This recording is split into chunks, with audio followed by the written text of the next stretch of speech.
con el equipo confecciona el presupuesto. Ah, bueno, está bien entonces, sí, está bien. Bueno, eso entonces para que ellos le lleguen también algo de esto, claro, sí, sí. Porque es importante, esto lo vemos en otro lado nosotros ya. Muy bien. Concepto, lo otro era una introducción de ahí de un libro que yo tengo por ahí, me parece que es a este que acá está. Presupuesto y control, pautas para reforma América Latina, Humberto Petrei. Estos son de Córdoba. Y ahí empezamos recién con el concepto, ¿eh? El presupuesto es un acto de gobierno mediante el cual se prevén los ingresos y gastos estatales y se autorizan estos últimos para un periodo futuro determinado, que generalmente es de un año.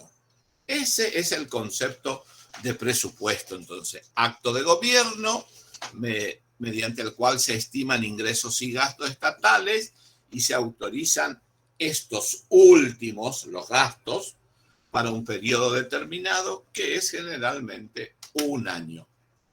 ¿Estamos? Muy bien. Entonces, el presupuesto constituye un programa financiero que contiene la estimación de los recursos públicos a percibir, ¿sí? Y las autorizaciones para gastar por parte de una autoridad política durante un periodo determinado de tiempo. Pregunta del millón. Pregunta del millón. ¿Sí? Dice que van a percibir los recursos públicos. ¿Quién percibe los recursos públicos? Hola, nadie. A ver, ¿quién puede cobrar los recursos? ¿Quién cobra los impuestos? Nada, che, hay terrores. Nadie. Bueno, seguimos. AFIP y ATP. AFIP y ATP. Muy bien, ATP y AFIP. AFIP, impuestos nacionales. Muy bien, a eso vamos a ver el año que viene, en cuarto y quinto año, vamos a ver todos los impuestos que vamos a aprender a liquidar. Sí. Vamos a ver impuestos al valor agregado, recursos a la seguridad social, monotributo, ingresos brutos, convenio multilateral, sellos, impuesto inmobiliario urbano, impuesto inmobiliario rural. Vamos a ver la tasa de habilitación de locales comerciales, vamos a ver la tasa de registro, inspección y servicio de contralor. Todo eso es, fíjense todo lo que estoy diciendo, que eso tenemos que ir incorporando de a poquito. No en esto, pero ustedes tienen que ir conociendo. No se olviden que estamos en el ciclo profesional de la carrera, ¿eh? Lo que metemos ahora en la cabeza nos va a servir para el día de mañana, que nos va a dar de comer, ¿eh? ¿Sí? Muy bien. Así juega. Pero sigo. El presupuesto constituye un programa. Los perros ladran. El presupuesto constituye un programa financiero que contiene la estimación de los recursos públicos a percibir y las autorizaciones para gastar por parte de una autoridad política durante un periodo de tiempo determinado. Muy bien, muy bien. ¿Sí? Muy bien, muy bien.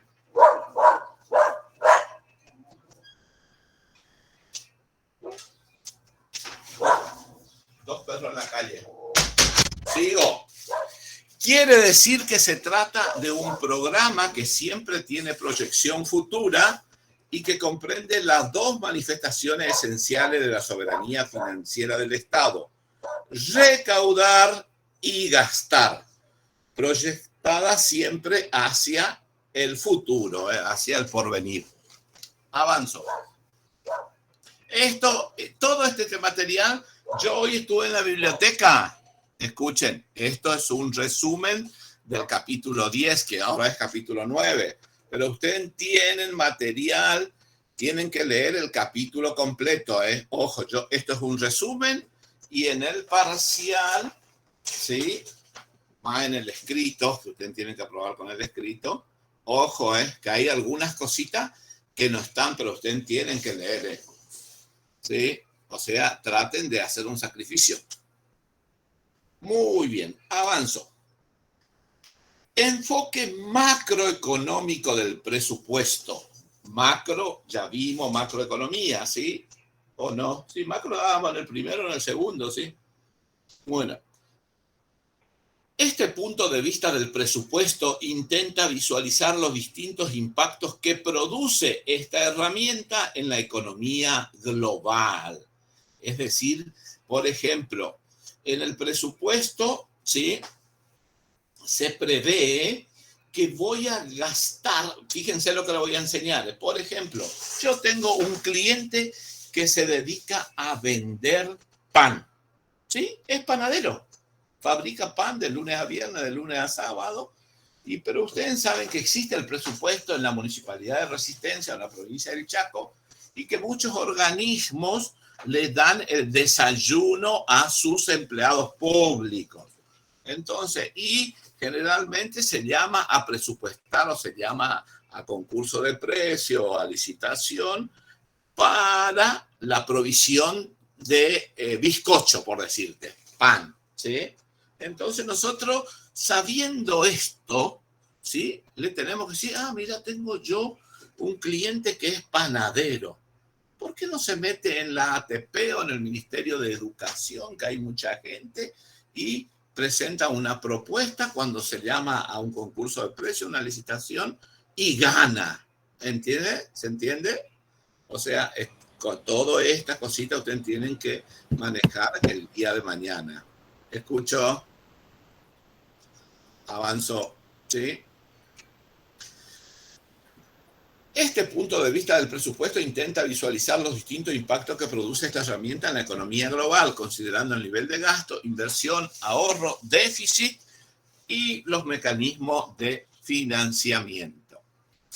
Bueno, el esquema ahorro, inversión y financiamiento del sector público nacional orienta a medir el impacto monetario de las variables macroeconómicas que conforman, con especial referencia al tamaño del déficit fiscal. Muy bien. Avanzo. ¿Sí? La cuenta ahorro, inversión y financiamiento presenta las transacciones y transferencias entre el sector público no financiero. ¿Cuál sería el sector público financiero? ¿Cuál es el sector público financiero? Nombre. El Banco Central y los bancos Muy privados. bien, y los bancos, sí, señorita. Es claro, muy bien, eso es. Sí, no financiero, porque los otros son financieros, es banco, muy bien. Con diferentes contenidos institucionales y el resto de la economía. Sí, y por lo tanto no incorpora a las instituciones financieras de los gobiernos bancos oficiales, salvo en el caso que éstas efectúen actividades, cuasi fiscales. Se considera que los bancos no operan en la órbita fiscal, con la excepción mencionada. Bueno, eso es cosa. Avanzo. Sí, avanzo y miramos. La cuenta ahorro inversión permite determinar implicancias económicas del presupuesto del sector público y su ejecución, tales como el consumo público, la inversión pública, la presión tributaria, ¿sí?, pagos de transferencias, ¿sí?, pagos de transferencia, y la presión tributaria neta de transferencia. Cuando digo transferencia, ¿qué estoy pagando? ¿Qué pagos son? Pagos de transferencia, ¿sí? ¿A quién se le hace transferencia sin contraprestación? ¿Sí? Y, por ejemplo, el Estado con el IFE. Muy bien, señorita. Muy bien, señorita. Está bien el IFE. Los subsidios, ¿sí? Creo los jubilados, ¿sí? Pensionados, todo eso entran ahí. Muy bien, esos conceptitos, algo tenemos que empezar a relacionar, chicos. Participación del sector público en la demanda agregada, valor agregado público, déficit o superávit y financiamiento. Avanzo. Los resultados que surgen de la cuenta ahorro, resultado financiero, permiten disponer de indicadores resumen de la política fiscal. Avanzo. es más relevante de estos indicadores, el más relevante de estos indicadores es el resultado financiero, o sea, el superávit o el déficit fiscal o público. También designado este último, necesidades de financiamiento. Para su determinación se divide a los recursos y gastos públicos según se los ubique por encima de la línea o por debajo de la línea. ¿Sí? Ya vamos a mirar un esquemita acá. Por encima de la línea se colocan los recursos y gastos corrientes y de capital. ¿Quién sabe cuál es un gasto corriente? ¿Quién puede decir de la bolilla 2 que vimos gastos corrientes? El pago de sueldo de los empleados. Muy bien. ¿Y gastos de capital? Gasto de capital que se va a quedar por un determinado tiempo dentro del Estado. ¿Qué puede ser? Yo compré... Y por ejemplo, comprar o construir un edificio. Bueno, y algo más simple, ¿compraste qué? Una camioneta, ¿eh? Sí. Una maquinaria. Una maquinaria. Muy bien, señorita. Si están aprendiendo... ¿Cómo, señor? Muy bien, sí, muy bien, exacto. Ahora, si yo estoy comprando, ¿sí?, de enero a diciembre, que es un ejercicio económico, ¿sí?, bizcocho y media luna para todos los empleados de la provincia, ¿es gasto corriente o de capital? Corriente, un gasto de consumo. Pero me están diciendo que es una... Ah, muy bien, señorita, así es, eso es. Muy bien, eso hay que identificar. Avanzo. La cuenta o el esquema ahorro, inversión y financiamiento, ¿sí?, es esto que estoy poniendo acá, ¿sí? Recursos corrientes, los recursos tributarios y los no tributarios. ¿Cuál es un recurso corriente tributario? ¿Sí? ¿Qué puede ser un recurso corriente tributario? Impuesto a las ganancias. Muy bien, impuesto a la ganancia, impuesto al valor agregado, impuestos internos, muy bien. ¿Sí? Estamos, impuesto de sellos, si miramos por distintos niveles de gobierno, impuestos sobre los ingresos brutos, impuesto inmobiliario, impuesto, ¿sí?, las tasas, y no tributarios, ¿eh? Exacto.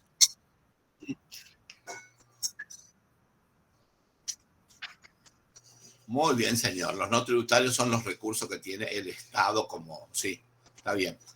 Erogaciones corrientes. Dentro de erogaciones corrientes, ¿sí?, está personal, ¿sí? Y ahí tenemos, dentro de personal, tenemos una serie de partidas que ya habíamos visto en la bolilla 2. ¿Sí? Y las otras son las subcuentas, por así decirlo, las subpartidas, ¿sí? Personal, bienes de consumo y servicios no personales. Ahí yo le puse junto, pero si ustedes ven el nomenclador de actividades, creo que está separado. Transferencia corriente y transferencia de capital. ¿Qué es una transferencia corriente? ¿Alguien que esté en el estado? Caro. Se fue la Caro también. Ella debe saber mucho de eso. Una transferencia corriente, el pago de lo que dijeron recién, el pago de una pensión, el pago del IFE, ese que no tiene contraprestación. Transferencia no hay contraprestación. Un subsidio a los pescadores que hicimos el año pasado, por ejemplo. Claro, ya lo tienen podrido los pescadores, eso. ¿No te tiraron algún cosito de pescado? Nada, ¿eh? Pescado, ¿sí? ¿Hace cuánto que no como pescado, eh? El otro día me fui al Paso, no había nada. Bueno, avanzo. Bueno, y este esquema de ahorro, inversión y financiamiento, por lo menos ustedes tienen que saber el conceptito de esto, ¿eh? ¿Sí?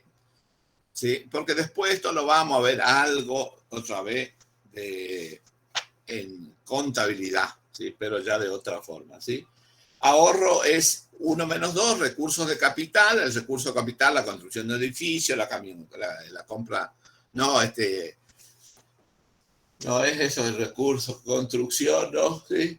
Bueno, recursos de capital y las erogaciones de capital, ¿eh? Inversión financiera y en real y en bienes preexistentes, ¿eh?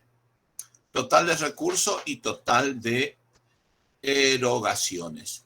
Bueno, por lo menos tengan una idea que existe esto.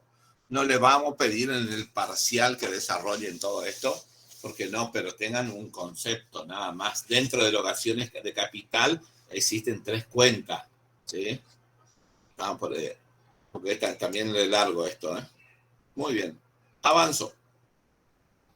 Entre los ítems 8 y 9 se traza una línea que permite distinguir por encima de la línea del enfoque económico y por debajo el financiamiento, con el propósito de que las variables explicativas permitan elaborar modelos económicos o ecuaciones de comportamiento entre agentes y acciones que estudia la teoría económica. Muy bien, avanzo. ¿Sí? Enfoque, o sea, hay un enfoque macro y un enfoque microeconómico del presupuesto.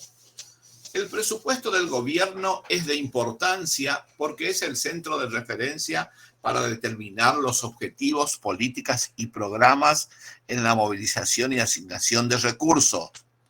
No existe gobierno más rico que sea que disponga de recursos ilimitados, ¿eh? O sea que el presupuesto de gobierno es de importancia porque es el centro de referencia para determinar objetivos, políticas y programas en la movilización y asignación de recursos. No existe gobierno, por más rico que sea, que disponga de recursos ilimitados, ¿eh? La esencia del presupuesto es la elección entre alternativas y forma parte de otros procesos e indica el medio por el cual se ejecutan planes, siendo por ello de crucial importancia para el crecimiento económico, con implicancias para el control contable y financiero, ¿eh? Muy bien, sigo. A ver acá. Muy bien, vamos a ver un poquito de algo de historia por ahí. Se debe distinguir entre el presupuesto o documento, budget, se dice, Caro, y el proceso presupuestario, budgeting. Las innovaciones que afectan al primero tienen una ilimitada relevancia. El desafío es mejorar el proceso presupuestario, fortaleciendo la relación planeamiento, contabilidad, ejecución y evolución, suministrando información relevante a los distintos niveles de usuario, ¿eh? En quinto año, cuando den contabilidad pública, se le va a cerrar todo esto, ¿eh? Yo me acuerdo que en quinto año, cuando estaba, la profesora me decía que no hable, porque yo estaba en el Estado, por eso, ¿eh? Sabía, ahora no sé nada, dice. Avanzo. El presupuesto es una estructura que se conforma a través de una participación interdisciplinaria. Fíjense este concepto, ¿eh? El presupuesto es una estructura que se conforma a través de una participación interdisciplinaria, institucional, jurídico, económico, administrativa, contable y de procesamiento de datos. No quedamos ya olvidados, o sea, sí, pero estoy hablando de informática, ¿sí? Formando una lista de programas, actividades y proyectos con un proceso, ¿sí? Que ahí está en inglés, que se interrelacionan. Este proceso traduce los objetivos del Estado, prioridades y metas de política bajo específicos programas y actividades, mostrando sus respectivos costos y productos. Muy bien, sigo. Avanzo, sí. La fase final será la evaluación de resultados en términos de uso de recursos, productos logrados y efectividad de los programas. Presupuestar es un proceso continuo que debe permitir la flexibilidad en respuesta a las condiciones cambiantes de la economía de un país y a presiones inflacionarias o recesivas. ¿Cuándo dijimos que se presenta el presupuesto nacional al Congreso de la Nación? ¿Qué día dijimos? 15 de septiembre. 15 de septiembre. 15 de septiembre de cada año. Teóricamente, ahí eso está en una ley, no está en la Constitución. Y en el Chaco... 30 de septiembre. 30 de septiembre, señorita. Y ahí va a la Cámara de Diputados. Entra y ya se aprobó el presupuesto para el año que viene. Hoy estamos en octubre, noviembre. Y No, todavía. ya tendría. Se presentó, pero no está aprobado. ¿Sí? Muy bien. Esto que sigue, yo le puedo preguntar, que siempre preguntamos, ¿cuáles son las funciones del presupuesto? Funciones del presupuesto: movilizar y asignar recursos, administrar e implantar programas y actividades, evaluar los resultados de la ejecución presupuestaria, ¿sí?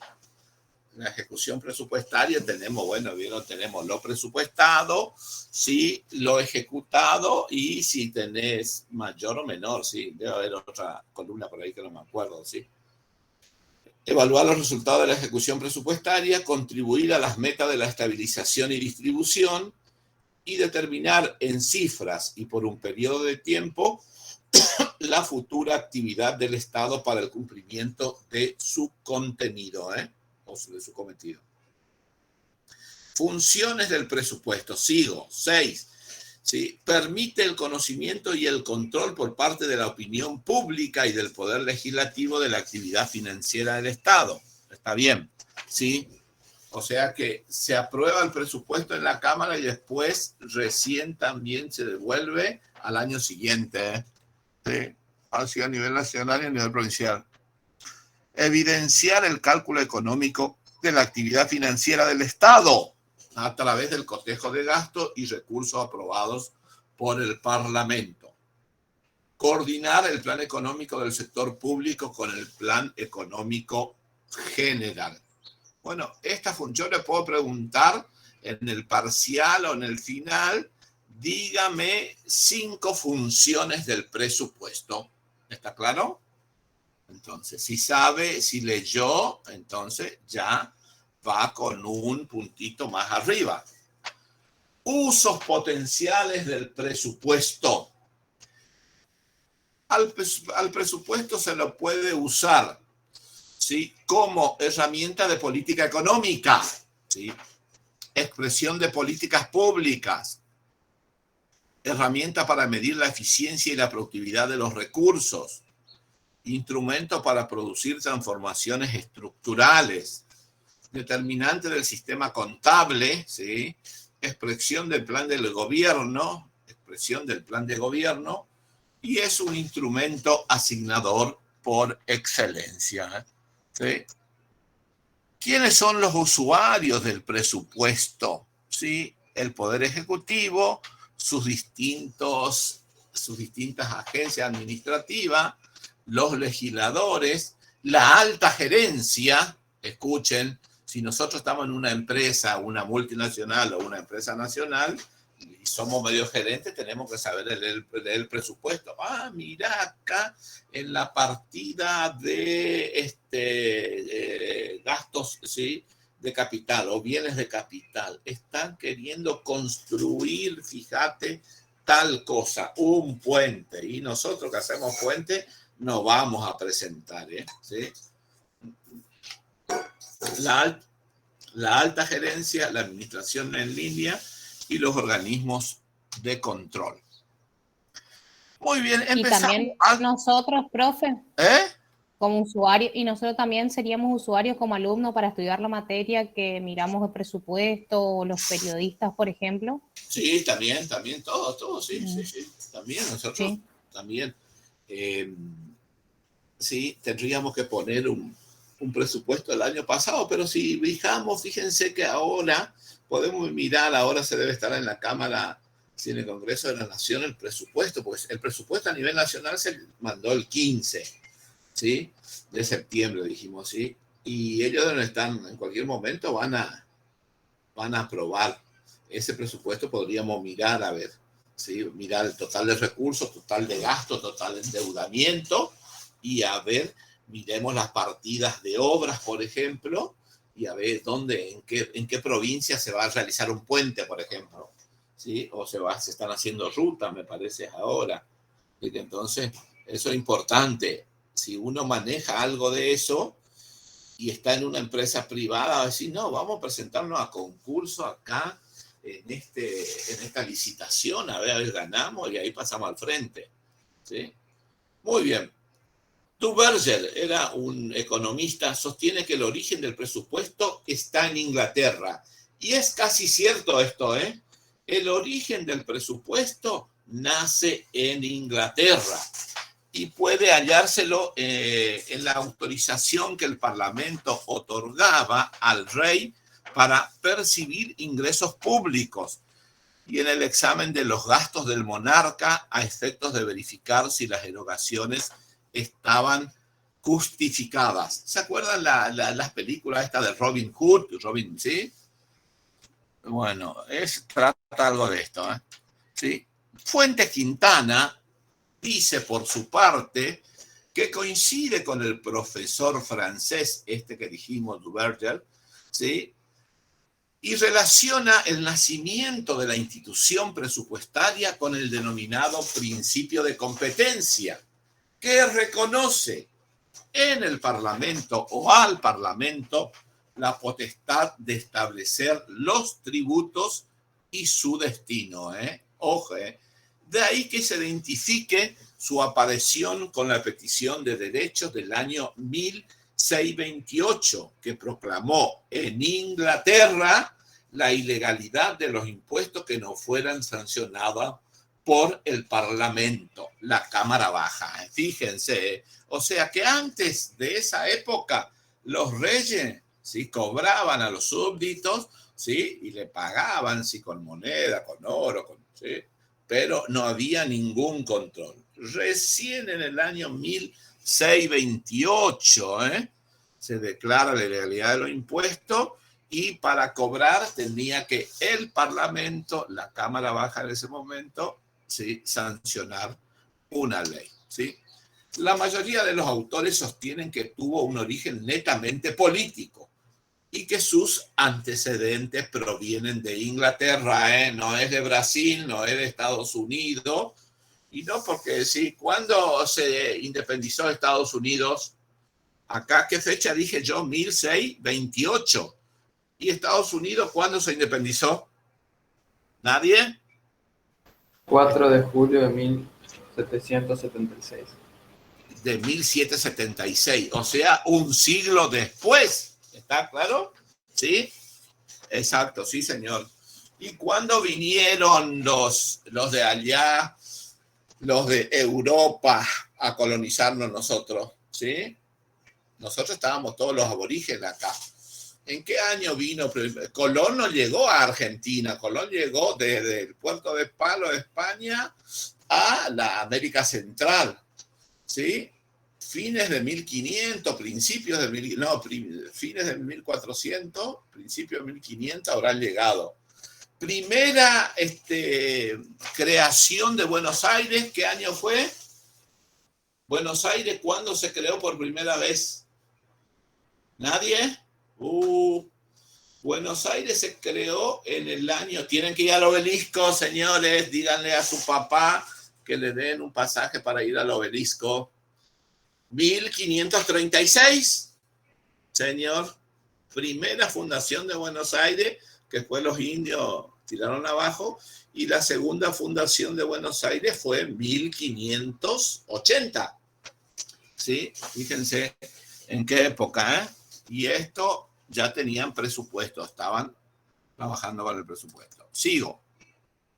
En el año 1215, los varones del reino lograron un triunfo sobre el monarca al establecer en la Carta Magna que ningún tributo podía ser establecido sin el consentimiento del Consejo del Reino.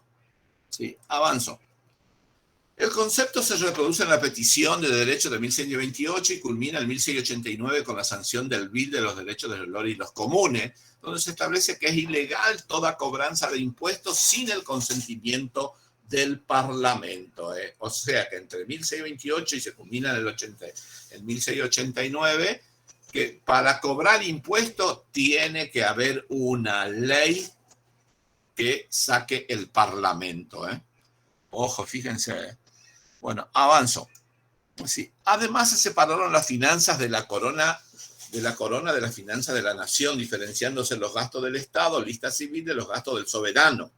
Además, ciertos gastos periódicos debían ser aprobados por el Parlamento. Esta originaria revisión del presupuesto se desarrolló progresivamente en Inglaterra, siglo XVII y siglo XVIII, y después se aplicó en Francia y en el resto del continente durante el siglo XIX. ¿Siglo XIX era 1900 o no, o era 2000?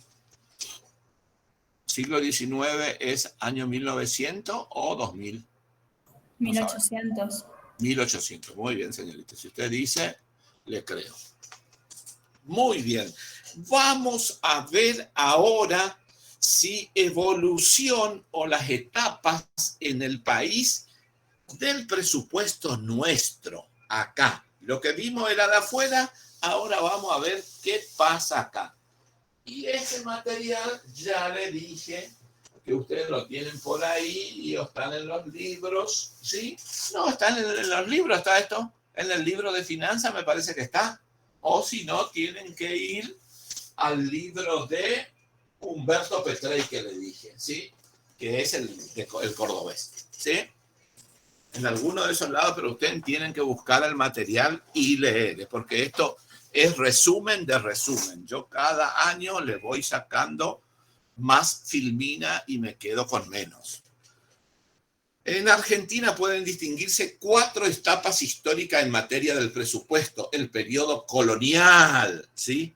El periodo de orden constitucional, el periodo desde el año 1947 a 1989. 1989, ¿quién asumió o quién se fue? 1947, Perón, ¿sí? Perón, hasta 1989 le tuvimos a Alfonsín, señores. ¿Cómo no se van a acordar de eso, Alfonsín? Alfonsín se fue 6 meses antes y de ahí vino Menem, me parece, ¿sí? Y desde 1990 hasta la fecha que salió la Ley de Administración Financiera y los sistemas de control del sector público nacional, que ustedes lo van a ver el año dentro de 2 años. Salvo que contabilidad pública con el nuevo programa, con el nuevo plan de estudio se haya bajado, ¿sí? Que no terminé de estudiar todavía eso. Muy bien, periodo colonial, ¿sí? Periodo colonial, el rey poseía facultades omnímodas en lo relativo a la hacienda, a pesar de haber delegado funciones en los otros órganos. Disponía de la facultad de nombrar funcionarios, aprobar tributo y fijar gastos de la hacienda. O sea, nosotros dependíamos allá de la corona de España, ¿sí? No es los ingleses que nos hicieron a nosotros, si no fueron los ingleses que siguieron a podar de nosotros también, ¿sí? No les quiero a los ingleses. El Consejo de India debía velar, esto eran instituciones que estaban en España. El Consejo de India debía velar por el desarrollo y el fomento de la hacienda real y fiscalizar la actuación de los oficiales reales, las que se realizaban por medio de visitas o inspecciones a través del examen de la documentación que contenían las cuentas de la hacienda. Es decir, a que venían funcionarios de España y controlaban, a los que estaban encargados de la recaudación, ¿sí? Ojo, a ver qué dice acá. La Casa de Contratación de Sevilla, en un primer momento, tuvo funciones de organismo rector del comercio peninsular con las Indias y de supervisión fiscal. Luego de la creación del Consejo, estas funciones fueron delegadas, pero mantuvo algunas facultades relacionadas con los movimientos y custodio de oro y plata, O sea, fíjense, claro, ellos se llevaron todo, ¿sí? De terror. Avanzo. El virrey, quien se encontraba en las colonias, ¿se acuerda que estaba el virrey Cisnero por ahí en ese cine de 1790, 1806, 1810, ¿sí? Esa historia. El virrey, quien se encontraba en las colonias, tenía el control administrativo de su territorio organizado en gobernaciones y nombraba a funcionarios subalternos. En ese momento estaba la gobernación de Salta, la gobernación de... Gobernaciones era de Tucumán, que eran, creo que eran 14, ¿sí? 14 eran. Nosotros no existíamos, Misiones no existía, Formosa no existía. Muy bien. Existían los fiscales y los oidores de las audiencias, órganos fiscalizadores de la actuación de los oficiales de la Real Hacienda, cuya facultad de control se extendía incluso sobre el virrey. España controlaba la hacienda de las colonias mediante varias instituciones. ¿sí? Fianzas, visitas, rendición de cuentas y el juicio de residencia. Ese juicio de residencia hoy se llama, para nosotros acá, se llama el juicio de responsabilidad de los funcionarios públicos. ¿Y quién tiene el control para, ¿sí?, controlar eso? El Tribunal de Cuentas, ¿eh? El Tribunal de Cuentas de la provincia del Chaco, ¿sí? A nivel nacional no hay Tribunal de Cuentas, ¿sí? Muy bien, vamos a mirar qué era el juicio de residencia. Los juicios de residencia consistían en el examen de cuenta que se tomaba de los actos cumplidos por un funcionario público al concluir el desempeño de su cargo. O sea, quedaba 4 años en la función y después a él se le investigaba, ¿eh? El funcionario saliente debía permanecer en el lugar, estaba en Buenos Aires, por decirte, ¿sí?, hasta que haya concluido el examen de su actuación.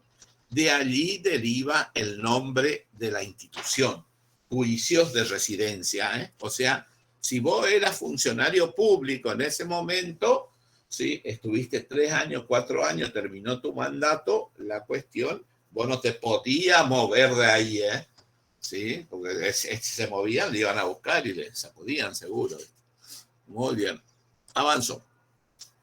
Dice que tenía este proceso, este juicio de residencia, tenía una fase secreta en que el juez averiguaba la conducta del funcionario juzgado y una pública en que se escuchaban quejas y se recibían denuncias de los vecinos.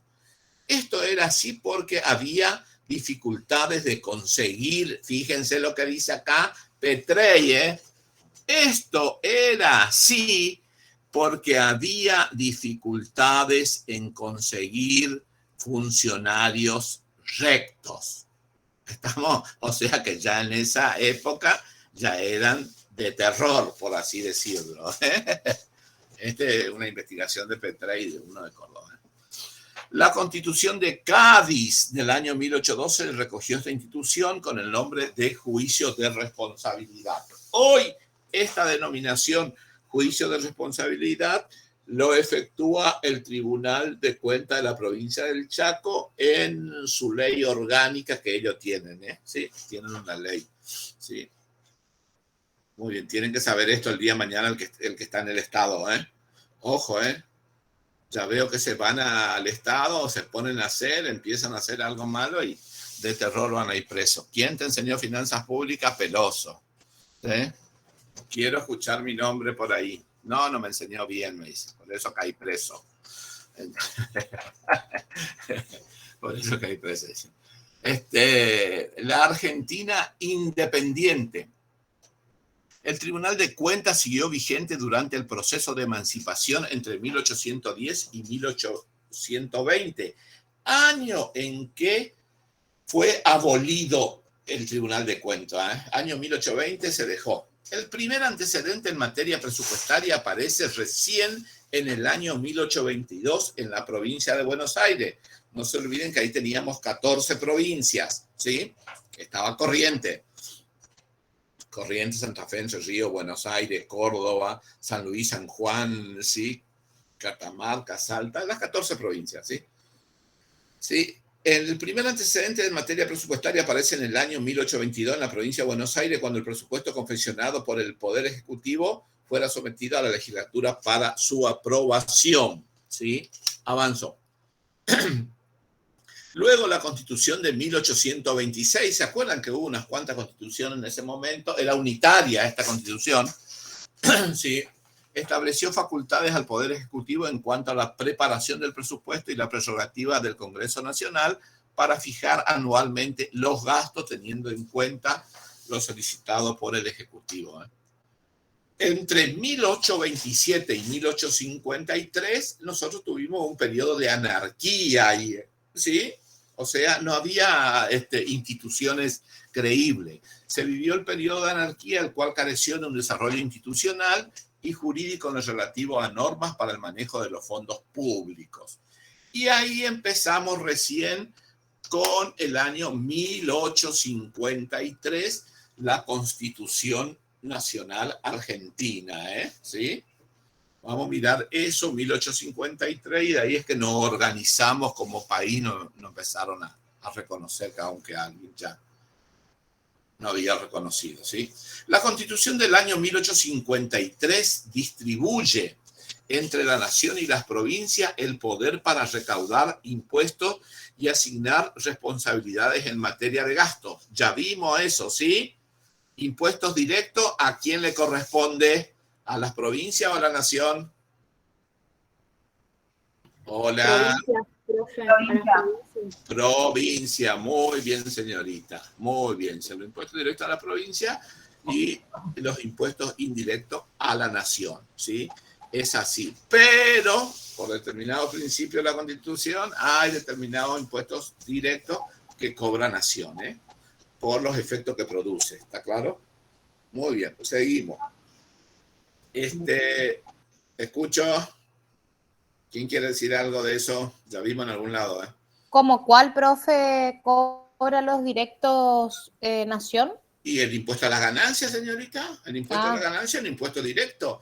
¿Qué otro impuesto nación? El impuesto sobre los bienes personales, que es un impuesto directo, ¿sí? ¿Estamos? Sí, hay unos cuantos impuestos, sí, señor. Y también cobra los indirectos, dijimos que teóricamente tendrían que ser de nación, ¿sí? Pero, por ejemplo, el impuesto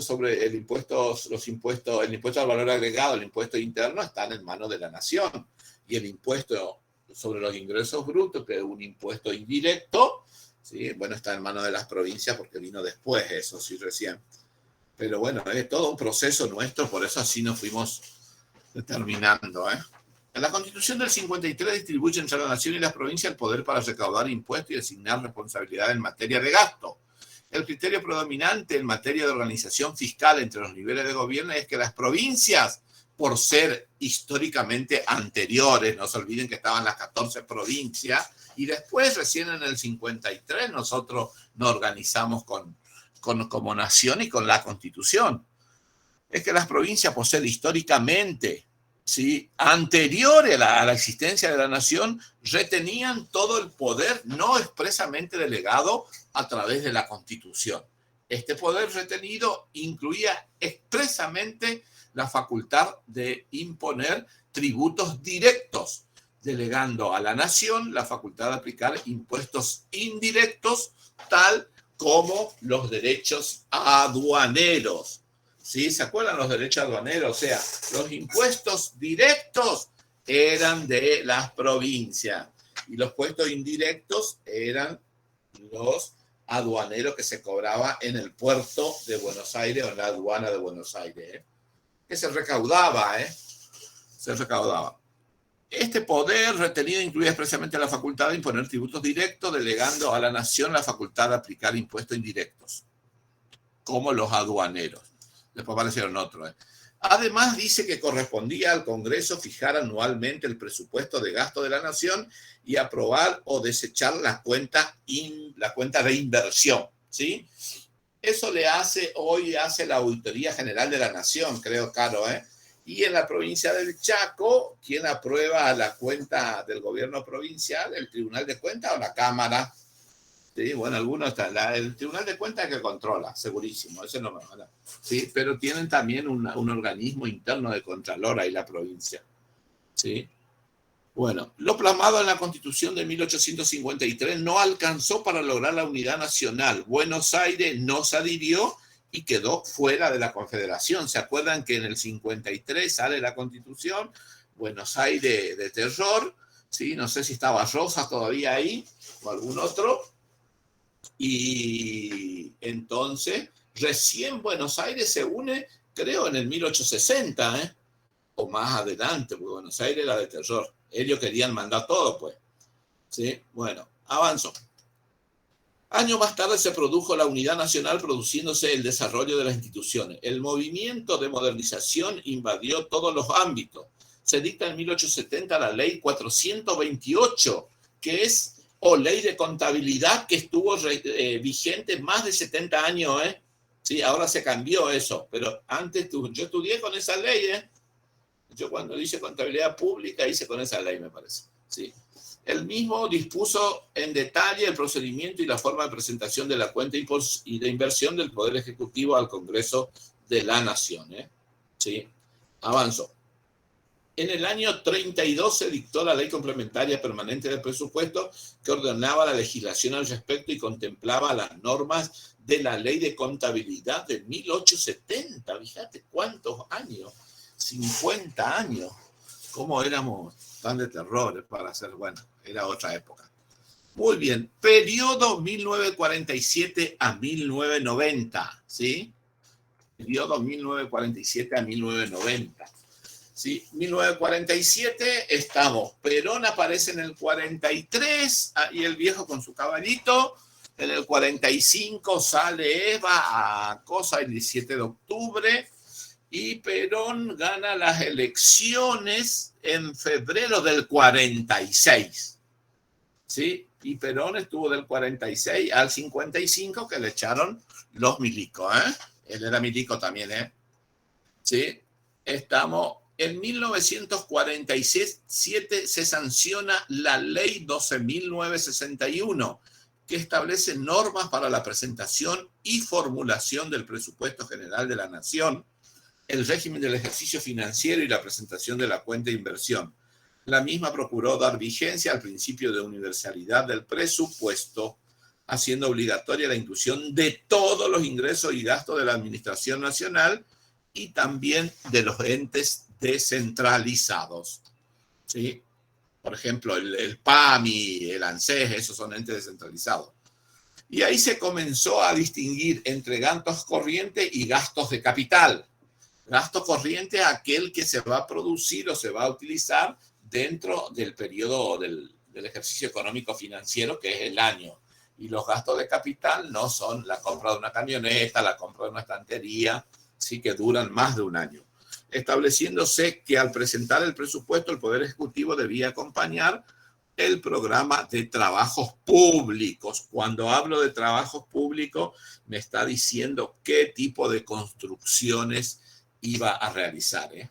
O sea, iba a ser pavimento, iba a ser cuneta, iba a ser puentes, ¿sí? Dicho ordenamiento permitía reapropiar aquellos gastos que hubieran sido comprometidos pero no pagados, y además fijaba un periodo adicional de 3 meses para imputar gastos al ejercicio anterior. No existe más eso, ¿eh? Estas normas hacían difícil establecer un seguimiento riguroso del resultado final.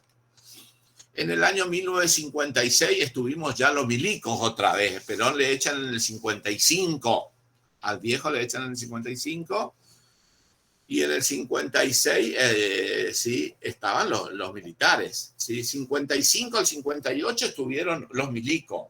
58 al 62 estuvo Frondizi. Del 62 al 63 estuvieron los milicos. 63 a 66 estuvo Ilia.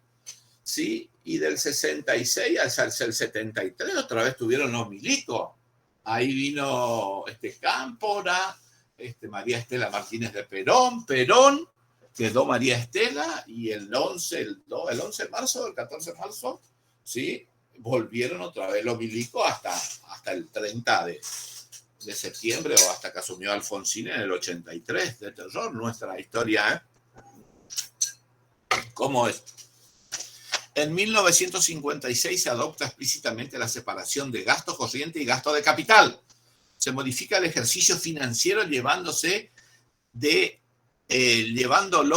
años calendario al 1 de noviembre al 31 de octubre. Fíjense lo que pasó en esa época. En el 56, ¿sí? El periodo fiscal no coincidía con el año calendario, ¿sí? Era el periodo fiscal para la nación, era del 1 de noviembre al 31 de octubre del año siguiente.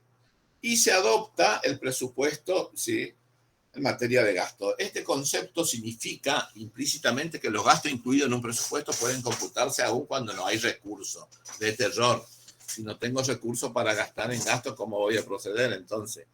Transitoriamente, esos gastos quedan registrados en una cuenta que se denominaba residuos pasivos, con una duración máxima de 2 años que luego se acortó. Estos residuos pasivos lo vamos a ver en contabilidad pública, ¿eh? Sí, que yo tendría que haber sido profesor de contabilidad pública.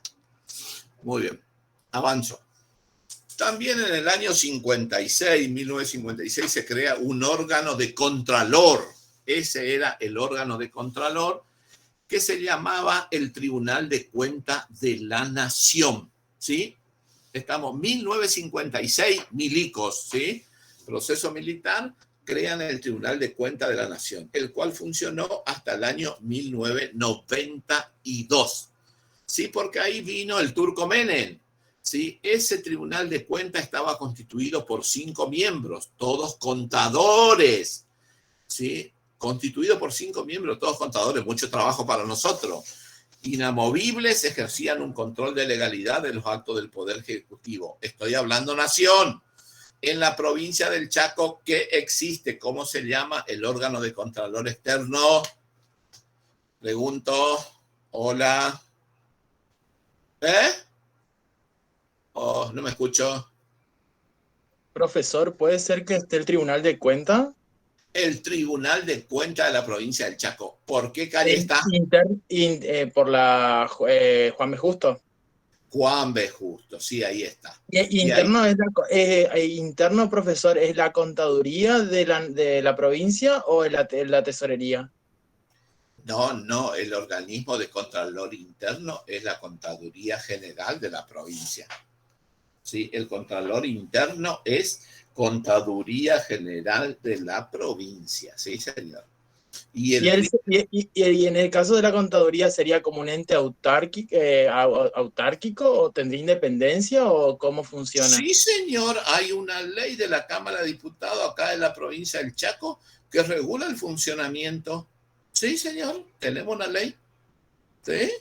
Y tienen unos sueldos lindos, Ñeri, te aviso. Son un grupo pequeño de funcionarios ahí. Creo que debe seguir Farana, que es profesor de contabilidad. No sé quién está ahí. O me dijeron otros chicos que son profesores de la facultad o militantes que eran, ¿viste? Pero sí, o sea, Tribunal de Cuentas tiene una ley propia que se aprobó fácilmente hace 20 años y donde tiene una escala de sueldo independiente del Poder Ejecutivo, Poder Legislativo, Poder Judicial y de Contaduría, de todo. Y Contaduría y Tesorería tienen el mismo escalafón. Contaduría General de la Provincia y Tesorería General de la Provincia tienen un mismo escalafón.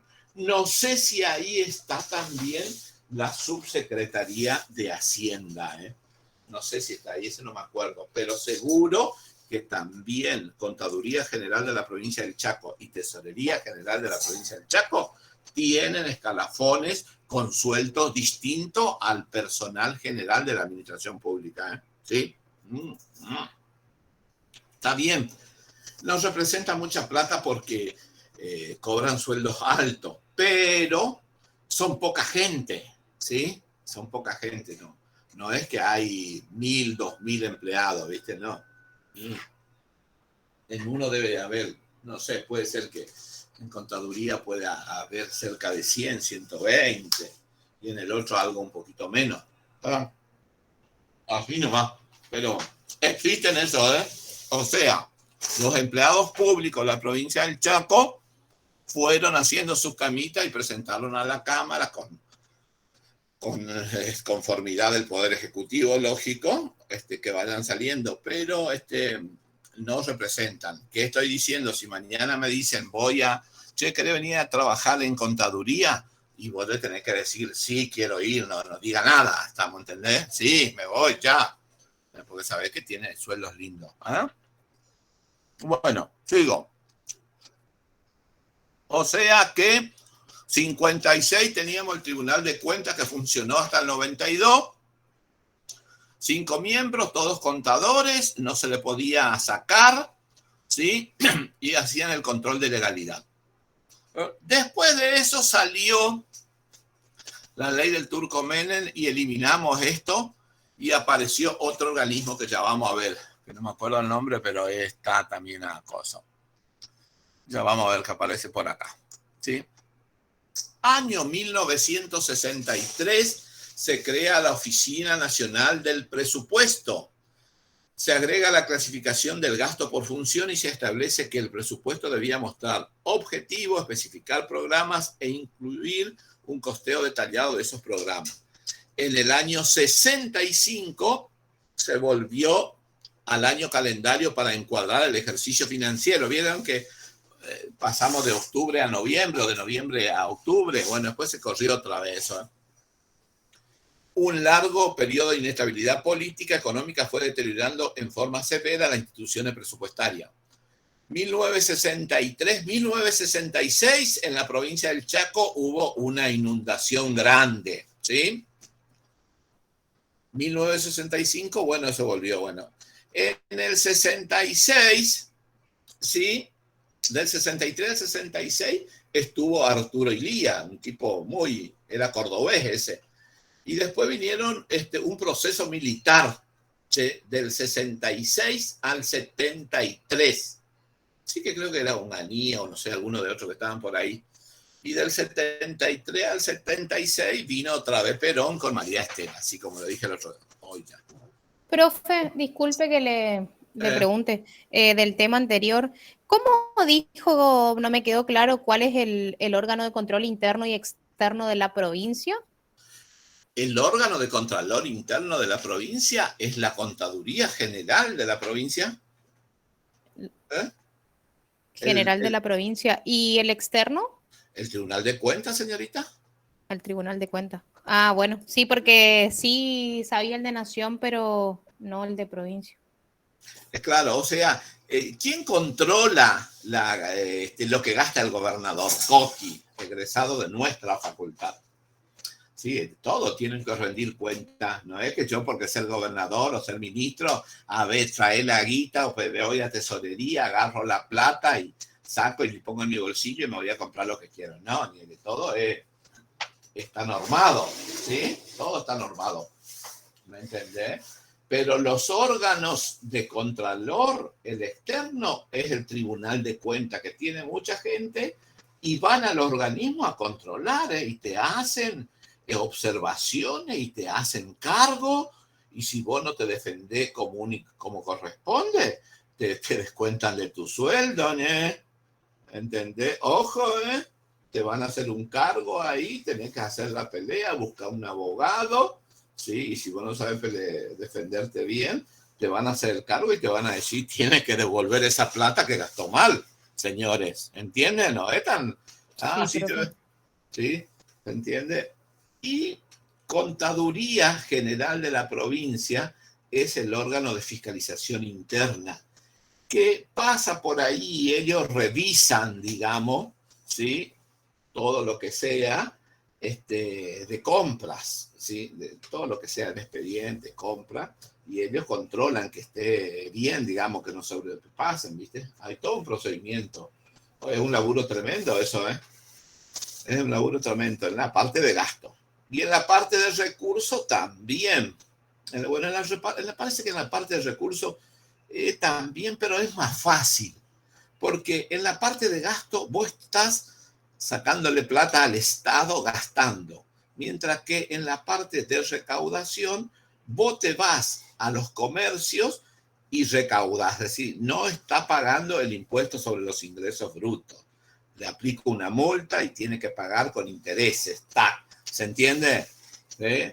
O sea, me parece que la de recursos, la parte tributaria, sería más sencilla, pero tiene sus complicaciones, ¿eh?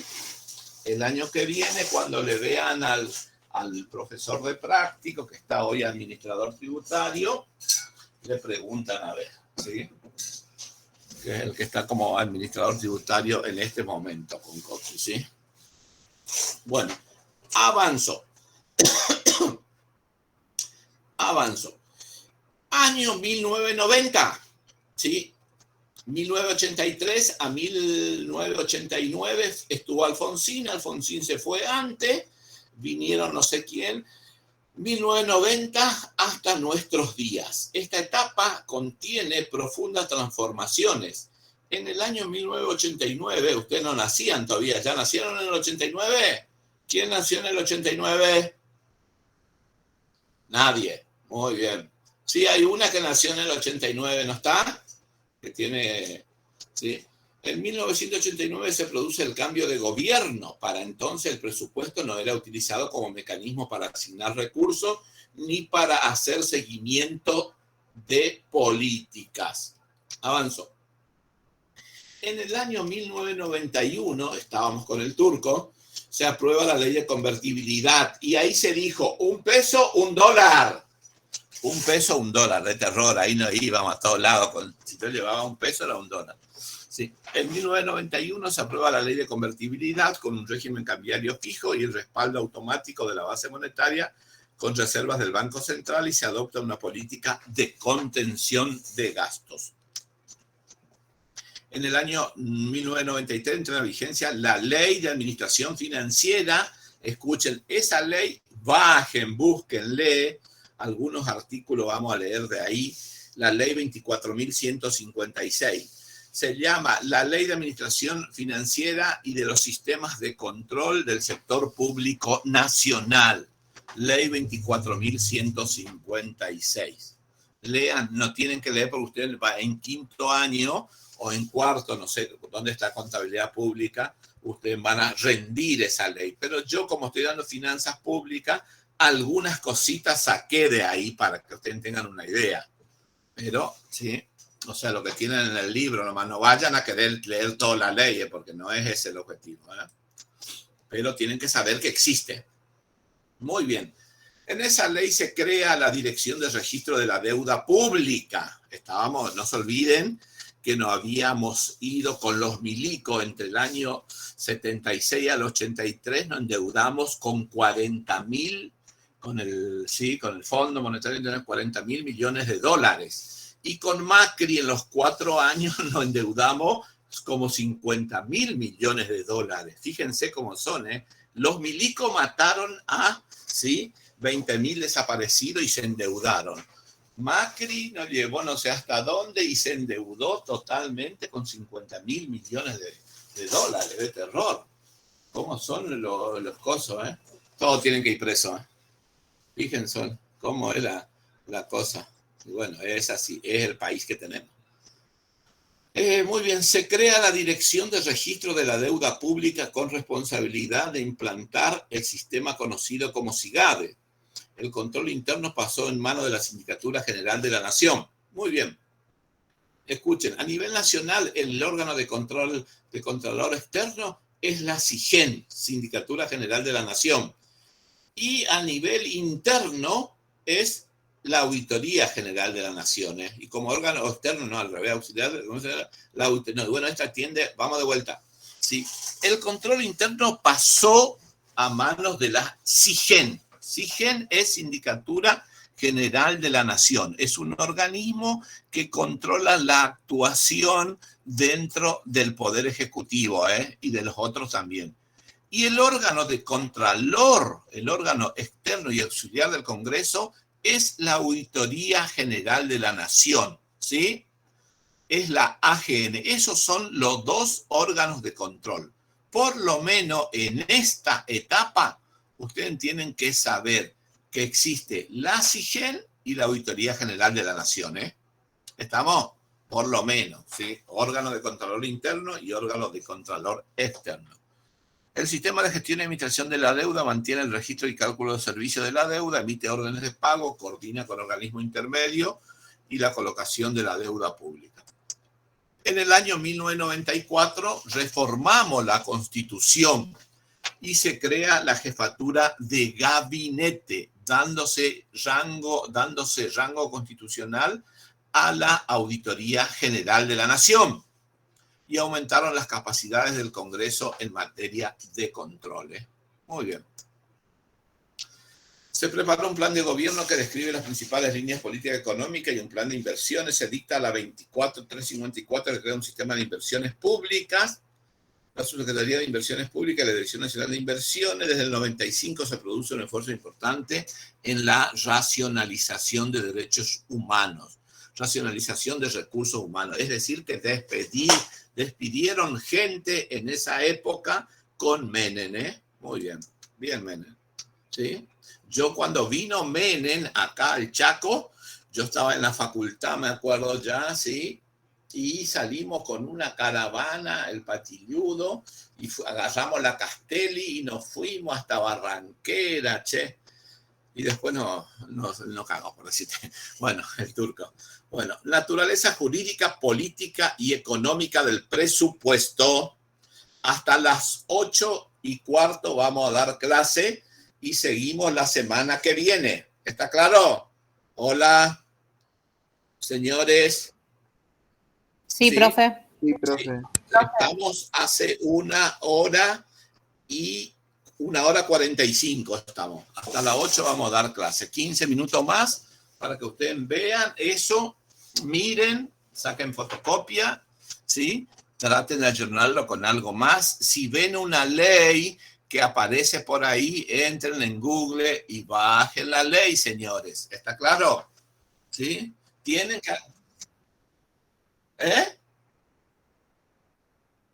Y el mismo, sí, decirle, a ver qué hace la Caro, sí.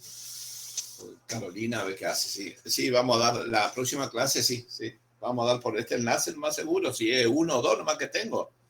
Así que no hay otro enlace. Pero sí, la semana que viene damos por acá nomás.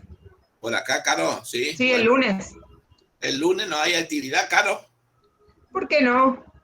No, y vos me dijiste que no se trabaja. En la administración pública, pero acá sí, en la facultad sí. El martes no se trabaja en la facultad.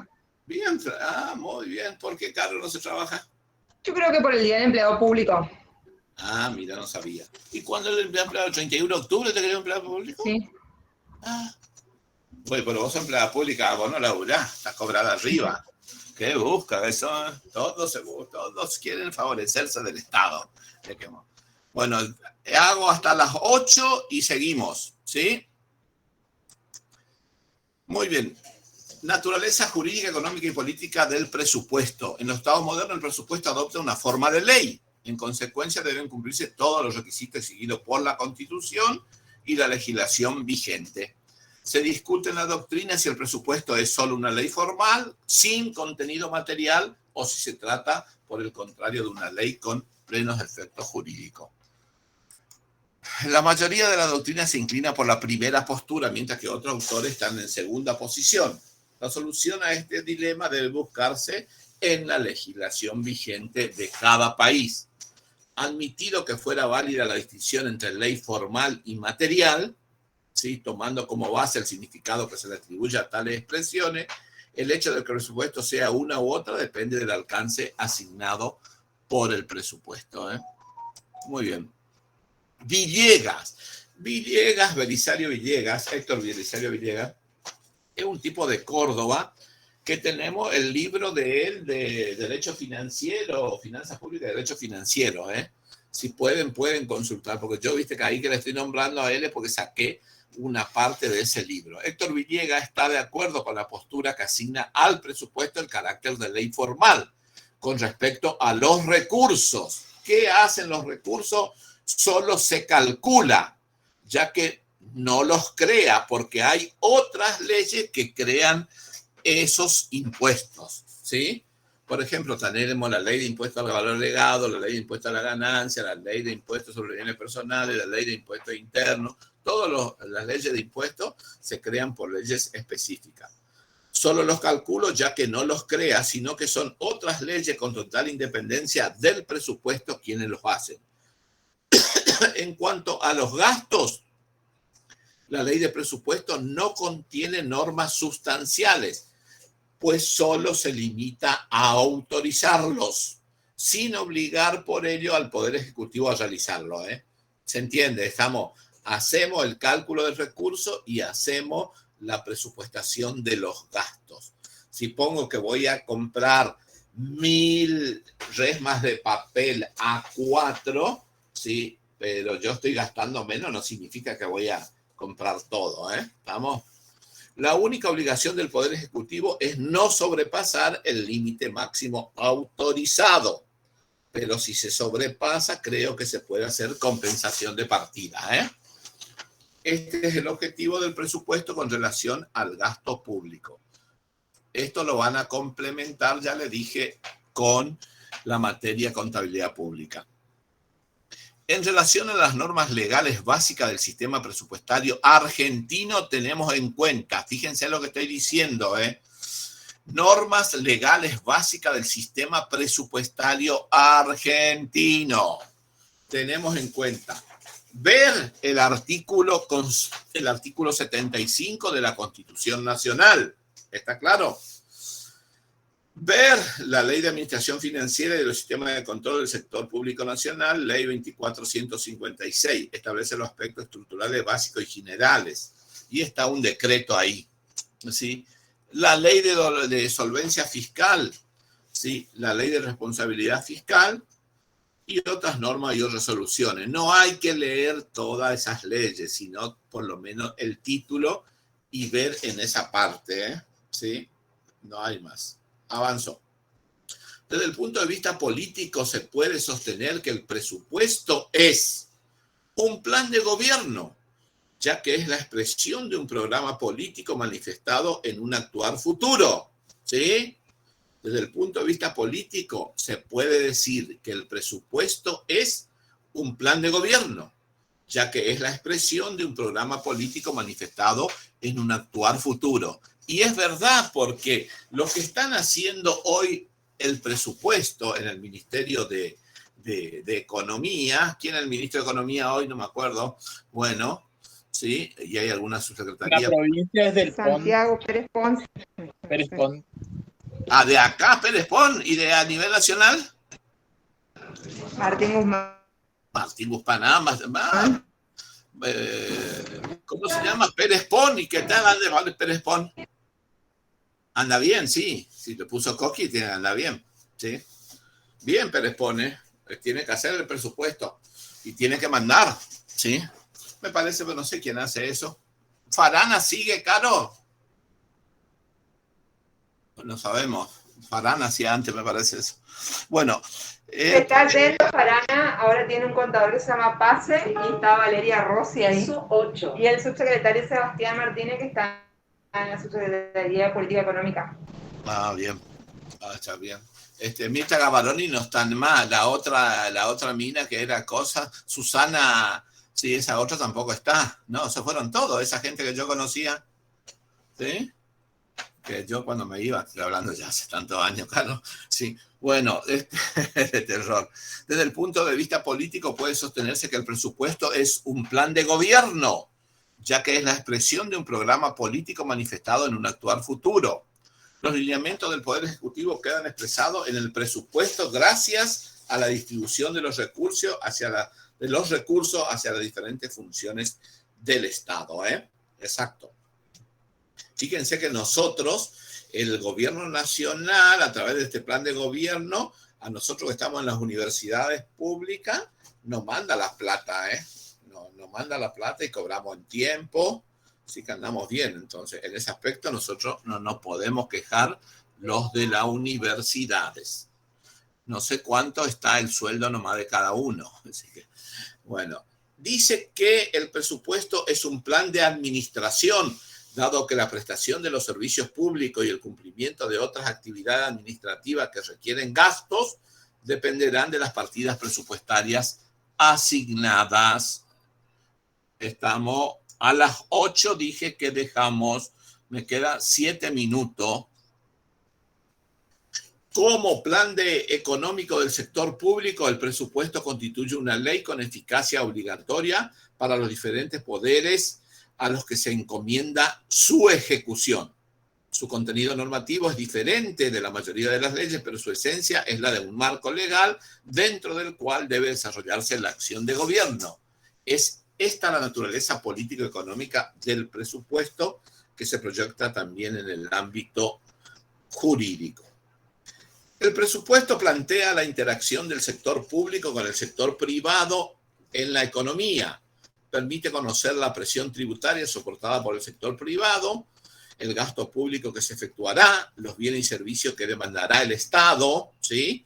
La apertura o no de la economía y la orientación de la economía. Por eso, si nosotros estamos en la parte privada y tenemos clientes que comercializan o entablan relaciones con el Estado, tenemos que ir al cálculo ¿no? a la partida de los gastos presupuestados y a ver qué es lo que va a hacer el Estado. Capaz que quiere hacer pavimento y yo tengo un cliente que hace pavimento, entonces me voy a meter en esa licitación para ganar. ¿Sí? ¿Se entiende?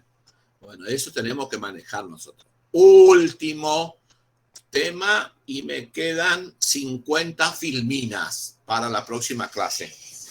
¿Sí?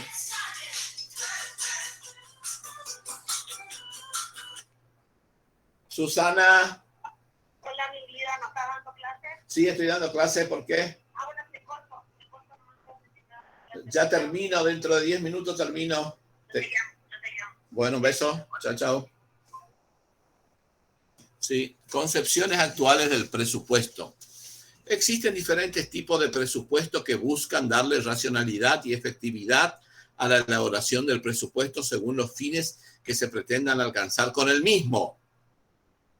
Encontramos entre los mismos al presupuesto base cero, al presupuesto por programa, al presupuesto por ejecución y al presupuesto plurianual. Miro este último tema y dejamos qué significa el presupuesto o los presupuestos plurianuales. Si bien el horizonte temporal que comprende el presupuesto es generalmente un año, la doctrina financiera elaboró un concepto más prolongado en el tiempo que comprende varios años. Es el presupuesto plurianual.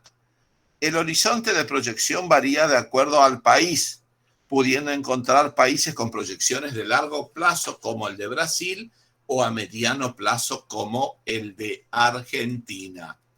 En nuestro país puede constituir una ayuda para visualizar la adecuación de la política fiscal al ciclo económico y la evolución prevista en los fondos de estabilización. En primer lugar, la necesidad de contar con un presupuesto plurianual surge de la verificación de déficits históricos. Podemos decir que uno de los objetivos macroeconómicos sería el arribo a un equilibrio fiscal en el mediano plazo. ¿Sí? En el mediano plazo. Muy bien.